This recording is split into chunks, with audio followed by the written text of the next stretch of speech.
Si para ti calidad de vida es poder comer unas nueces, masticar un chicle, sonreír sin complejos o no acabar el día con tus dientes en un vaso, definitivamente necesitas el mejor especialista en implantes dentales. Implante, el primer instituto dental avanzado de Burgos, en la Plaza Mayor. Implante, definitivamente. Muy buenas noches. El programa de Cita Previa de hoy será uno de los que tenga mayor variedad de contenidos. Hablaremos del Día Mundial de la Diabetes, de obesidad mórbida, de implantes y de EPOC, así que comenzamos.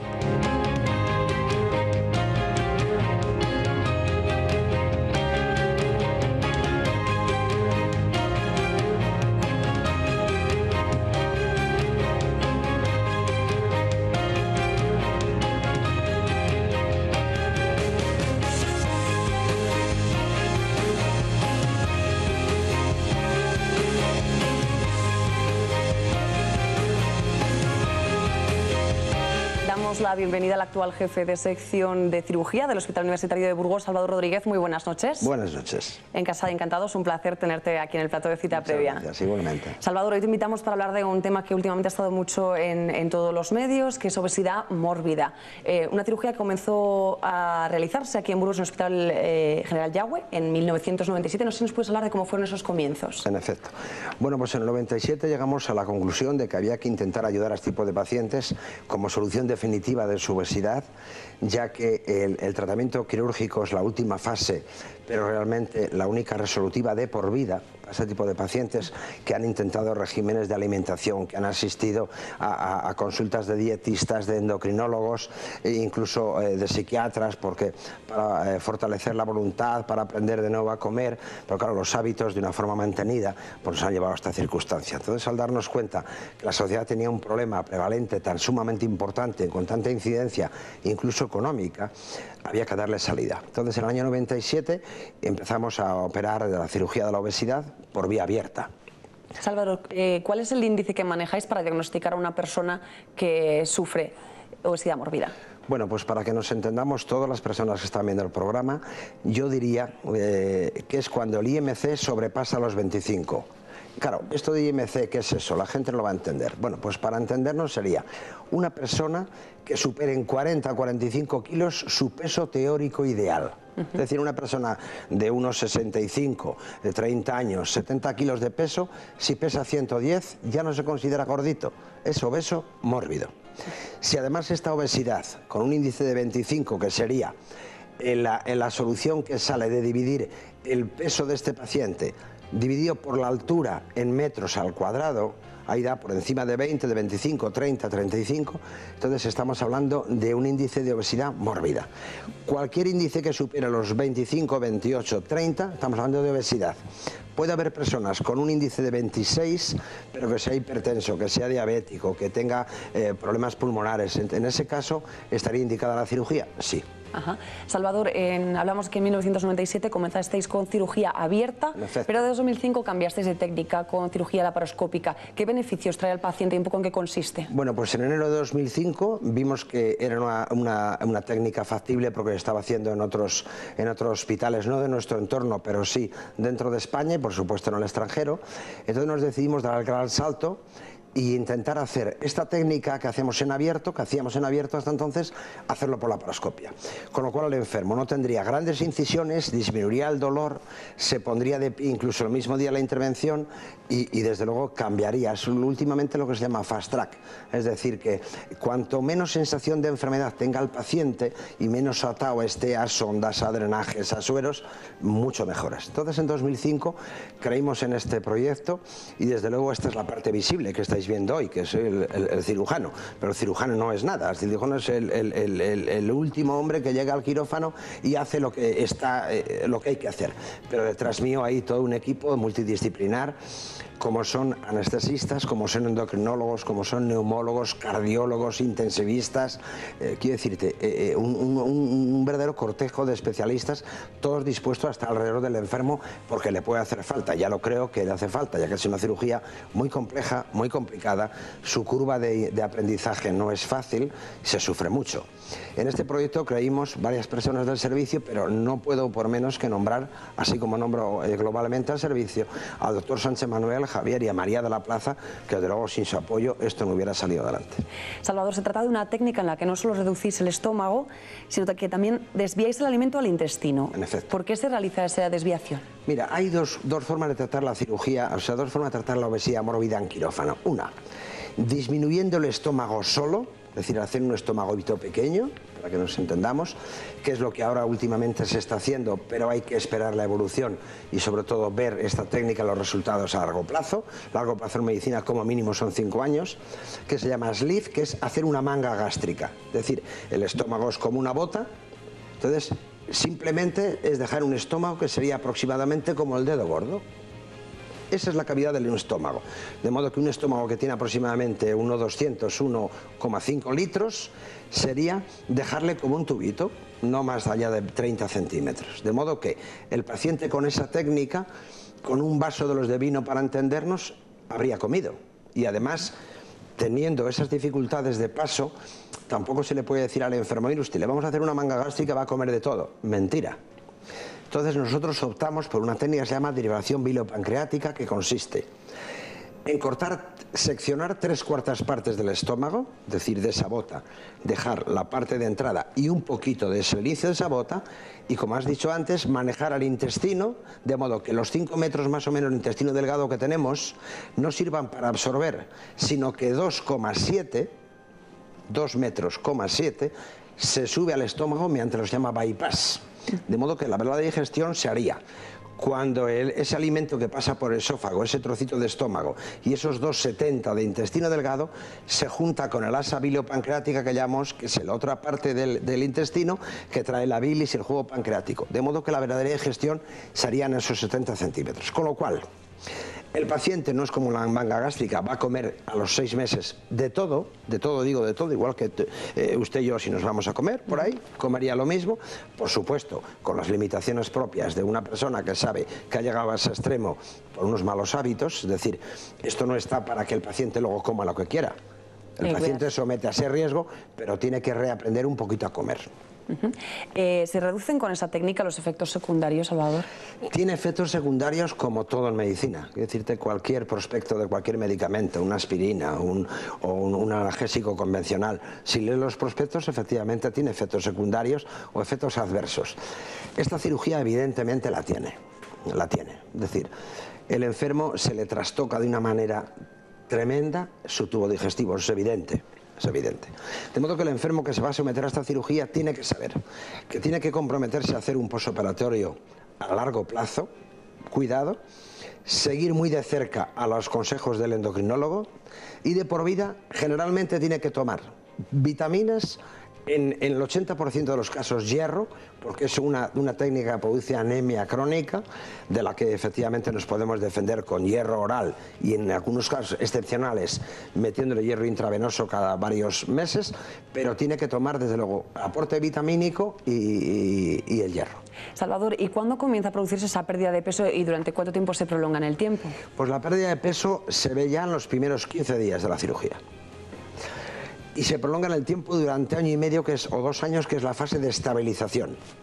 Por supuesto, al principio, los primeros meses, la curva esa cae de una forma exponencial, es decir, que el enfermo puede perder en los primeros 3 meses 30 kilos en 3 meses, y después paulatinamente esa pérdida de peso, la curva se hace más plana, poco a poco obviamente, porque si no a esa velocidad desde luego habría problemas, y al 1 año y medio se considera estabilizado ya. Entonces hay personas que después de 2 años, cuando ya están estables, de una forma, en teoría, inexplicable, empiezan a engordar. Sí es explicable porque se relajan y empiezan a comer de todo y a hacer la vida que hacían antes de operarse. Claro, si tiene un estómago pequeño, pero le llenamos de un alimento hipercalórico, eso se va a absorber, aunque poco, pero se absorbe. No es lo mismo una dieta mediterránea equilibrada, que pueden comer de todo, a que si estamos tomando leche con esa chocolate y nata. Salvador, ¿y qué pasaría si no llega a estabilizarse y continúan perdiendo peso?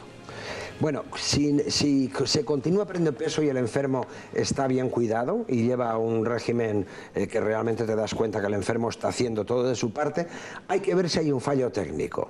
Es decir, como esos 70 centímetros que van desde la válvula ileocecal, es decir, donde acaba el intestino delgado y empieza el grueso, como tenemos que medir desde fuera, por laparoscopia de 5 en 5 centímetros, a lo mejor pensamos que estamos midiendo de 5 en 5, pero a lo mejor el intestino, si tú coges y es como una goma, tú puedes decir 5, pero si tiras un poco también ser 5, y son 10, porque esa goma es extensible.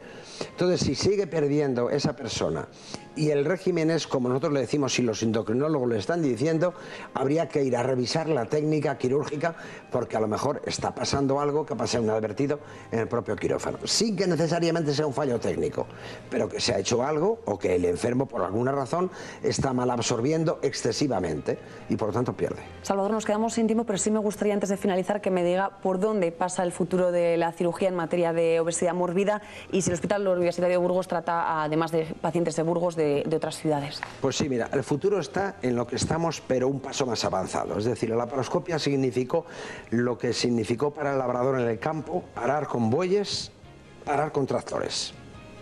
Era el propio labrador que o bien iba detrás de los bueyes, subía al tractor. El rendimiento era infinitamente mayor siendo el mismo terreno. Entonces aquí el rendimiento real de la laparoscopia sobre todo es que el confort de los enfermos no hay ni color respecto a la cirugía convencional, con los mismos resultados, incluso en algunos casos, como puede ser la infección, la disminución de las eventraciones y de las hernias, es favorable a la laparoscopia. Eso se paga.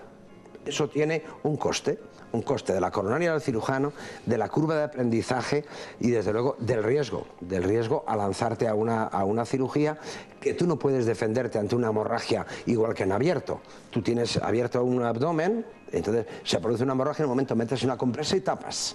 Y ya te defiendes entre los ayudantes. Aquí se produce una hemorragia, tienes que controlarte con pinzas de 70 centímetros desde fuera del enfermo y mirando ante el televisor como nos estarán viendo a nosotros. Para lo cual metemos una óptica para el ombligo, aproximadamente como ese bolígrafo que tiene. Y desde ahí el cirujano defenderse, con lo cual es una técnica ciertamente con alguna complicación. Salvador, una lástima, pero de verdad que nos quedamos sin tiempo, así que muchísimas gracias. Muchísimas gracias a vosotros. Como les decía, hoy se celebra el Día Mundial de la Diabetes y les tenemos preparado un pequeño vídeo con los más peques de la casa contando su experiencia, un vídeo que nos facilita la Federación Nacional de Diabéticos.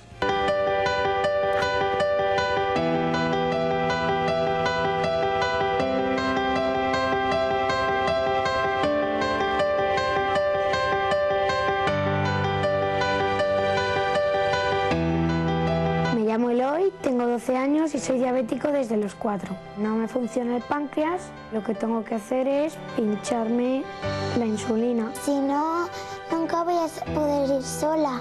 A mí me gustaría ser futbolista,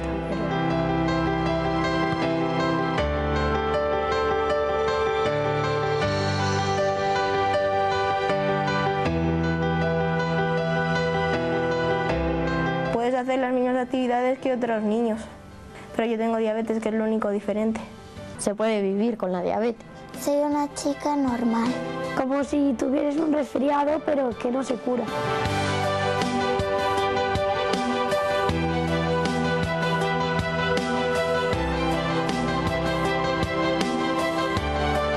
En el Día Mundial de la Diabetes, protejamos nuestro futuro. Ya les han oído, son niños normales, pero eso sí, desde mi punto de vista son unos valientes. 10 segunditos de publicidad y volvemos con implantes y con EPOC.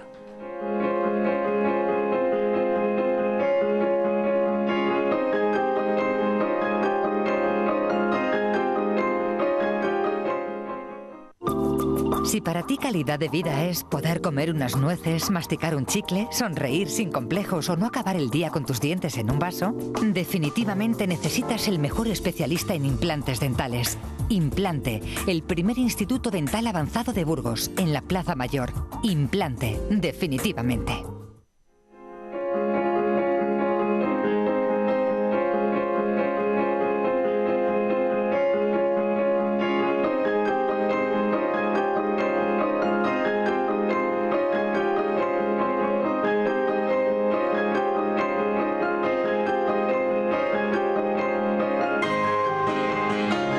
Y en el espacio que dedicamos a implante, hoy les ofrecemos cómo tratar en esta clínica a pacientes que sufren de diabetes o de hipertensión.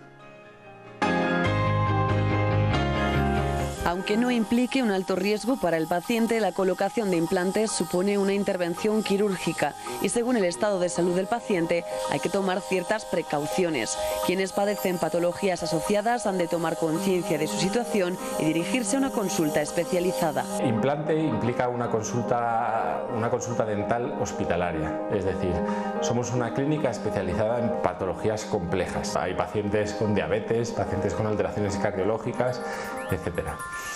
Lo que sí que recomendamos es que este tipo de pacientes acudan a consultas dentales especializadas. Nosotros, al pertenecer al servicio de odontología de un hospital, estamos altamente equipados para tratar a este tipo de pacientes, ya sea, por ejemplo, con sedación consciente, pacientes con ansiedades o, por ejemplo, pacientes con hipertensión, una crisis hipertensiva, etcétera, etcétera. Pues somos capaces de controlar, monitorizar ese paciente, porque en el fondo pues tenemos multitud de equipos médicos a nuestra disposición. Hay multitud de patologías médicas que pueden generar una complicación dentro de una consulta dental. Manejarlas es esencial para el buen control del paciente y para que la intervención sea lo más segura posible. Las enfermedades más comunes que un odontólogo suele tener que controlar son las patologías cardiológicas, pacientes hipertensos y diabéticos. Por lo general, pues las alteraciones cardiológicas, como pacientes que han tenido un infarto, una angina, que están bajo tratamiento con Sintrom, pues son pacientes que tienden al sangrado. Por lo tanto, debemos vigilar y debemos controlar qué fármaco en concreto están tomando para monitorizar ese fármaco y que dentro de la intervención sea el menor sangrado posible o un sangrado que sea de una manera controlada. Por otro lado están los pacientes hipertensos. Son personas cuya presión sanguínea es elevada y si los vasos están contraídos o la sangre es demasiado densa, sangrarán más de lo habitual. El principal problema es que muchas de las personas que padecen hipertensión no son conscientes de ello. El implante está preparado para controlar a ese tipo de pacientes y tomar decisiones. ¿Qué decisiones son las comunes? Pues la de un paciente que no sepa que tiene hipertensión. Si está dentro de unos límites normales que se pueda operar, pues le podemos operar en el momento. Pero, por ejemplo, hay que ponerle un tipo de anestésico especial para que no le suba esa tensión dentro de la intervención y tenerle continuamente monitorizando. O si es un paciente con una presión excesiva que inhabilita, impide la intervención, pues bueno, indicarle que tiene que ir donde su médico a controlarlo. También hay casos de personas que ya están medicadas, pero al tomarles la tensión se comprueba que es insuficiente. En este caso, para evitar problemas, desde Implante les recomiendan que vuelvan al médico para estabilizar la presión con un fármaco distinto y evitar riesgos. Enfermedades crónicas, por ejemplo, como la diabetes, lo que producen son disminución de la cicatrización de cualquier herida. Por lo tanto, un paciente diabético controlado, es decir, que tenga unos niveles de glucemia normales, aunque esté pinchándose insulina o tomando algún hipoglucemiante oral, siempre que esté controlado es un paciente normal.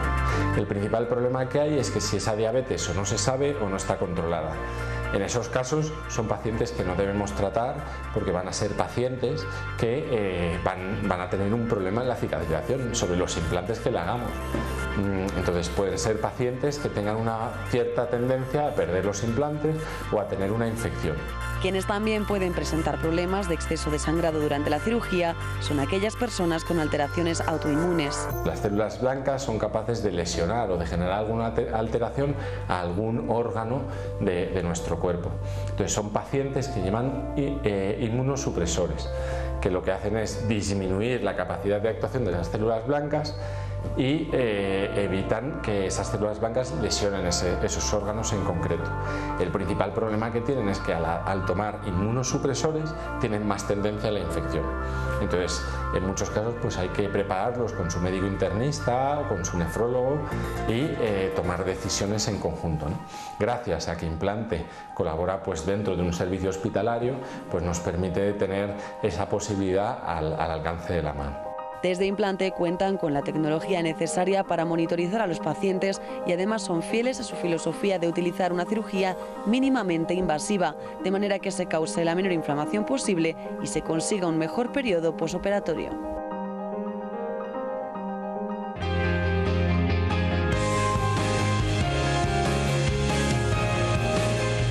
14 de noviembre se celebra el Día a favor de la enfermedad pulmonar obstructiva crónica, que es un nombre complicado, EPOC, conocido por la amplia mayoría del público que nos está viendo en estos momentos. Y estamos con el que fue el jefe de neumología del Hospital Universitario de Burgos, José Luis Viejo. Muy buenas noches. Hola, buenas noches. José Luis, como decía, EPOC significa enfermedad pulmonar obstructiva crónica.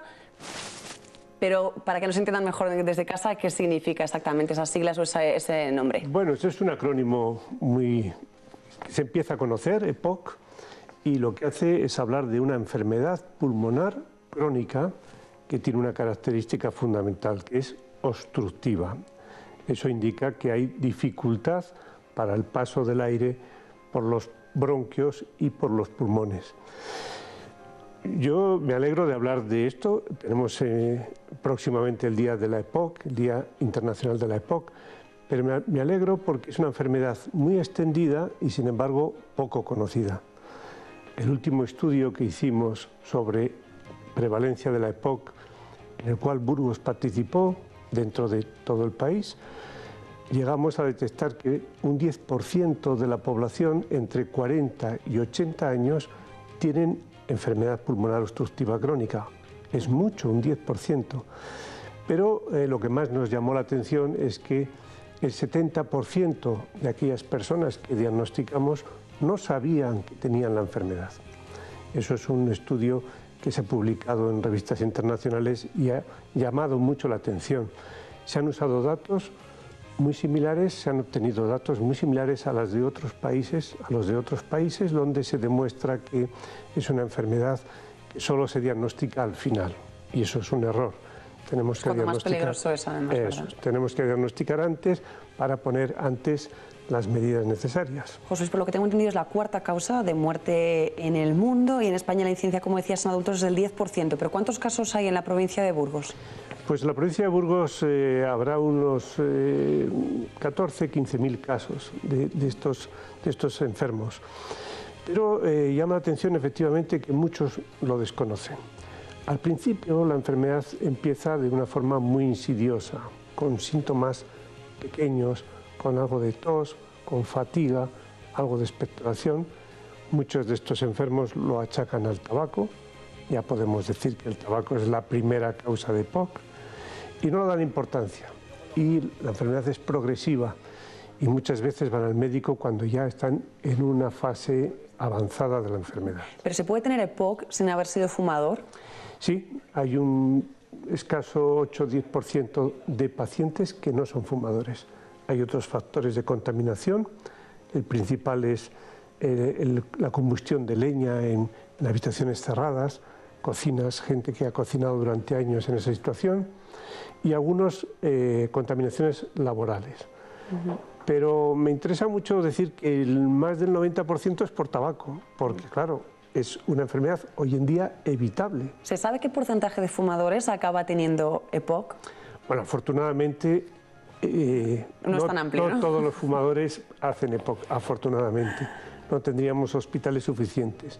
Solamente un 20%, entre el 20 y el 22% de los fumadores desarrollan la enfermedad pulmonar obstructiva crónica. Todavía no sabemos qué personas de los que son fumadores van a desarrollar la enfermedad. Se están haciendo estudios genéticos y estudios de marcadores para saber qué fumador va a hacer la enfermedad. Como todavía no lo tenemos, tenemos que aconsejar a todos los fumadores que dejen de fumar, porque un 20% de ellos van a hacer una enfermedad que va a acabar con su vida. José Luis, pero hay gente que a estas alturas ya poco puede hacer, que lleva igual 20 años fumando, aparte de que debería dejar de fumar en este mismo momento, debería realizarse una espirometría, que es la prueba para diagnosticar este tipo de enfermedad. Efectivamente, fumadores de más de 40 años, aunque no tengan síntomas, tienen que hacerse espirometría. Y personas que han sido exfumadores pero tienen síntomas, tienen que hacerse espirometría. La espirometría es una técnica muy sencilla que en poco más de 10 minutos nos dice si está presente o no la enfermedad. Es una técnica ya que se hace en todos los centros de salud, que se está expandiendo y cada vez nos ayuda más a hacer el diagnóstico. Es fundamental. Todos los médicos que sospechen que tienen un paciente con EPOC lo primero que tienen que hacer es una espirometría. José Luis, ha descendido el número de fumadores en nuestro país, pero ¿cuánto tiempo tiene que pasar hasta que se vea esa misma curvatura, esa misma línea en el número de pacientes que tienen EPOC? Esto es muy interesante. Por primera vez podemos dar la buena noticia de que en la última encuesta nacional de salud del año 2011, el número de fumadores ha bajado del 27 que teníamos al 24,7%. 28% para los varones, 21% para las mujeres. Me gustaría decir también que las mujeres jóvenes siguen siendo excesivamente fumadoras. Entre 20 y 40 años fuman las que más de la Comunidad Europea. Pero aún así, la nueva ley de tabaco y la sensibilidad que está viendo en la sociedad hace que y el precio del tabaco, que todavía tiene que aumentar, hace que haya bajado por primera vez hasta un 24,7% en la población. Esto es muy interesante. Hablábamos también de hasta qué punto se va a desarrollar la enfermedad posteriormente. Para todos los pacientes que tienen EPOC, lo mejor es dejar de fumar. Para todos, en cualquier momento. No vale decir, ya estoy mal, sigo fumando, eso es un error. Cuanto más se fume, peor va a haber. ¿Pero qué pasaría si no dejan de fumar? Pues que tendrán más síntomas, peor calidad de vida y más exacerbaciones, más agudizaciones. Y la enfermedad irá aumentando y bajando su función respiratoria. ¿Puede llegar a provocar la muerte? Sí, sí, sí. Los pacientes mueren, pero antes pasan por una época con necesidad de oxígeno en su casa, en su domicilio o para caminar por la calle con oxígeno. Todos estos pacientes deben de recordar que cuanto antes empiecen el tratamiento, mejor. Por lo tanto, el diagnóstico hay que hacerlo tempranamente. ¿Cuál sería el tratamiento precisamente? Fundamentalmente broncodilatadores. Hablábamos de una enfermedad obstructiva. Los broncodilatadores abren los bronquios, rompen la obstrucción.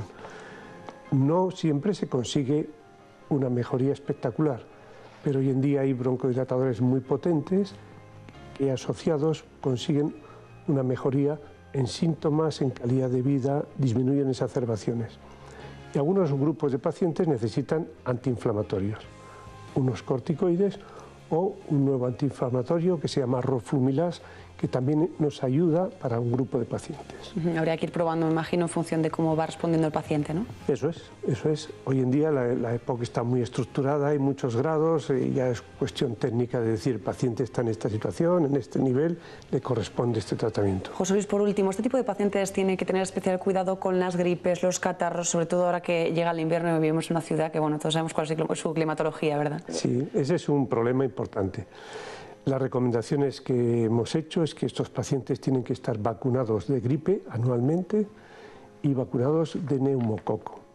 Hoy en día disponemos de una nueva vacuna de neumococo que puesta una sola vez en la vida, le protege a estos pacientes para toda la vida de contraer infección por neumococo, que es uno de los problemas que les puede complicar. José, pues muchísimas gracias. Nada, ha sido un placer. Yo desde aquí recomendarles que dejen de fumar, se lo digo como exfumadora, que son todo ventajas. Sin más, como siempre, nos despedimos hasta la semana que viene y ya saben, cuídense.